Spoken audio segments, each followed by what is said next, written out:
Welcome back to entertainment. I'm sorry, guys. Entertain recaps. And last episode, our first episode, so we recap Poppy Playtime Chapter 1. Now we're gonna recap Poppy Playtime Chapter 2. Overall, I was actually a pretty fun chapter. Yeah, I liked the game station a lot. Yeah. I love the train too. I was scared of Mommy Long Legs. Yeah, Mr. Martin hates Mommy Long Legs. Who are you most scared of that in the whole game? In the whole franchise. Oh. You know what? Yeah. Those mini smiling kids in Chapter 3. The scariest thing in the whole franchise. Yes, like when you're not expecting them to jump scare you. They can be so scary. So Chapter 2 actually leads off like right when Chapter 1 ends. Exactly. So we freed Poppy, and now we wake up, and the case is empty. So we attempt to escape the flower, but remember, it was all barricaded. So we found a door that was now unlocked, and into a huge, dark, long hallway. And then we swing away. Yes, and as we introduce a lot of new features. First, so we gotta swing away across gaps now. And we entered a maintenance closet where we found a key, like you put, as like a poppy flower. With this key, to unlock the office of Playtime co-founder Elliot Ludwig. And we get into the vents and meet Poppy, who says that Ash will help us escape by a train. So we then escape the vents and get back into Elliot's office, and we scan both our blue hand and our red hand, right, to open up a huge gate.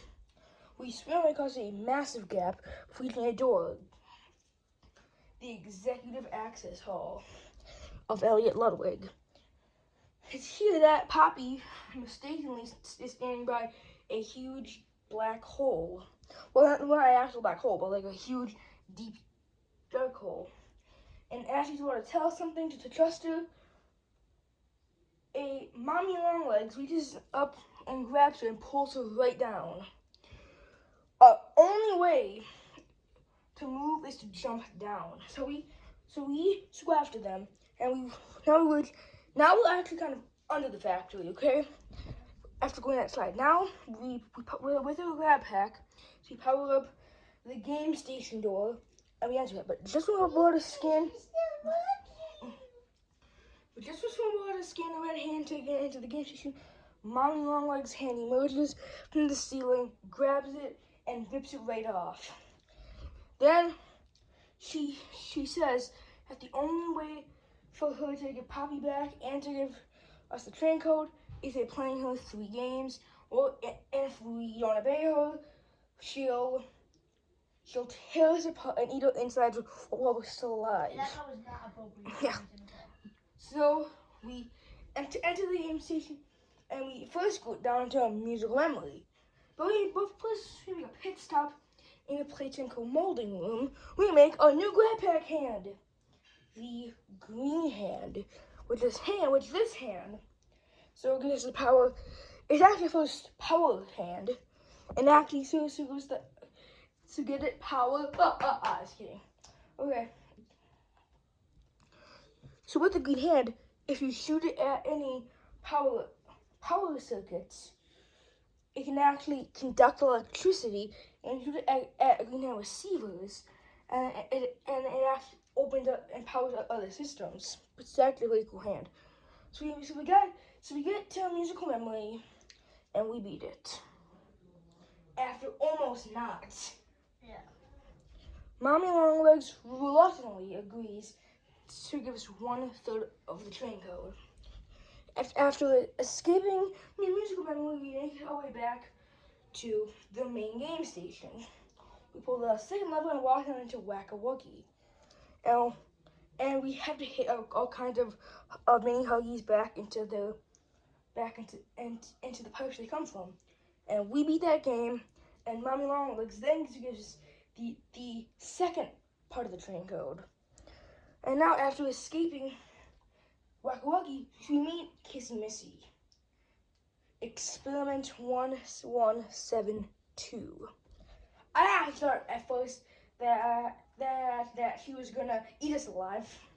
Yeah. But she actually ended up helping us by opening the huge gates. At first I thought that was Huggy Wuggy. So, after finally escaping that, we try to get back into the game station and pull the final lever. We swing the statues and power up the door. Then we walk in, and it begins. It's basically a game. It's basically like red light, green light. It's basically what it is. After making way towards the end, Mommy Longlegs has rigged the game. She caved in the end of the statues so we couldn't escape. So we looked I around. jumped on it. So we looked around and we grabbed a handle and we swung up just like Batman and shattered the glass.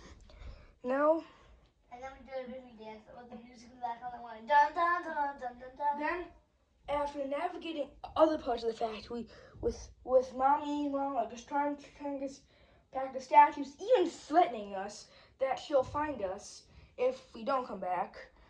So that means that she'll find a location in the factory. Then, eventually, after powering up another gate, we end up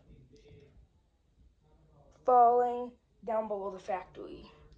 It's here that Mommy Longlegs jumps down in rage, and she gets really mad at us for failing to obey her.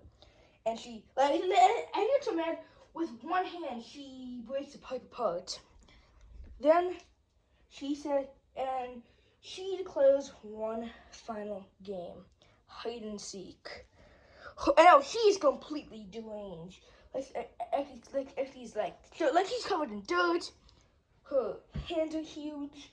Her hair's all frizzed up, and her eyes are all black instead of green. Now we have to avoid Mommy Longlegs, and as we enter a new bay of the factory, she emerges from the darkness, and we're forced to find a hiding spot. We do find an opening in the ceiling, and then we pull ourselves up. After getting to the incinerating room and another section of the factory, we use our. Then she comes back once again from under, and then we lock ourselves in the incinerator to hide. As we continue, we actually use a grab pack to pull a lever, right?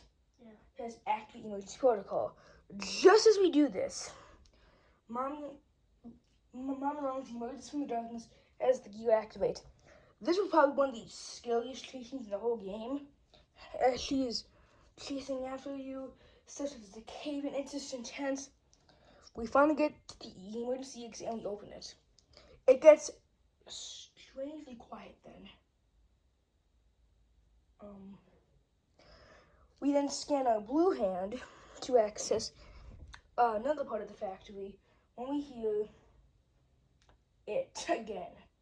The running footsteps of we know who it is, Mommy Longlegs, also known as Experiment 1222.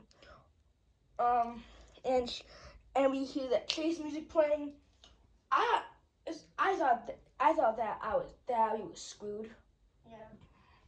But the door finally opens it with seconds to spare, but it's a dead end. Mommy Longlegs then comes to the room, and we, in a desperate plan, we grab a lever and pull it. This actually activates a grinder, and it just pulls Mommy Longlegs right in. Just as... What was behind the grinder? Yeah. Then, finally when she's finally defeated, the prototype's hand emerges under a blast door and drags her remains away. Now, supposedly, that hallway that the prototype came from leads right to the lab's entrance at the end of chapter 4. So if that thing wasn't blocked off, it could have just led us straight to chapter 4, and we would have skipped all of 3. So now, after making our way through other parts of the factory, we finally reached the top of the game station. We save Poppy from webs, and we get the final part of the train with it. After getting now behind the train, we scan our green hand to access the train, and as we get in it, we enter the train code. First, the order of the characters, then their colors, and finally the numbers. The train activates, and as we pull the lever to activate it, the doors close, and it starts to move. As we finally think about escape the factory, no. Poppy changes her mind last second and diverts the train right towards Playcare. And as you go downhill, the train kind of picks up speed, and then the chapter ends right when we pull the emergency brake of the train, and the train crashes, and the player blacks out. That was honestly a really, really big cliffhanger, honestly. Yeah, what do you guys think the best cliffhanger is so far? So far we have in chapter 1, we open Poppy's case. In chapter 2, the train crashes. Chapter 3, Casey Missy gets injured. And in chapter 4, Huggy Wuggy returns. So that could actually be a hallucination. But the description of chapter 5, I read it after we read chapter 4. Mm-hmm. It said that with Huggy Wuggy in hot pursuit. So the developers It could be a robot. Well, yeah, so soon we'll see what happens. So now we'll soon be back to recap chapter 3. Like, that was an action-packed chapter in chapter 3. Like, there's a lot to... Funnier for Huggy Wuggy's defeat in chapter 1. When he was hanging out, I wish he still latched on to the thing. He pulled himself up, and then since he's so big, when he hits the bridge at which he fell through, and then he made that noise when he's like. Alright guys, peace.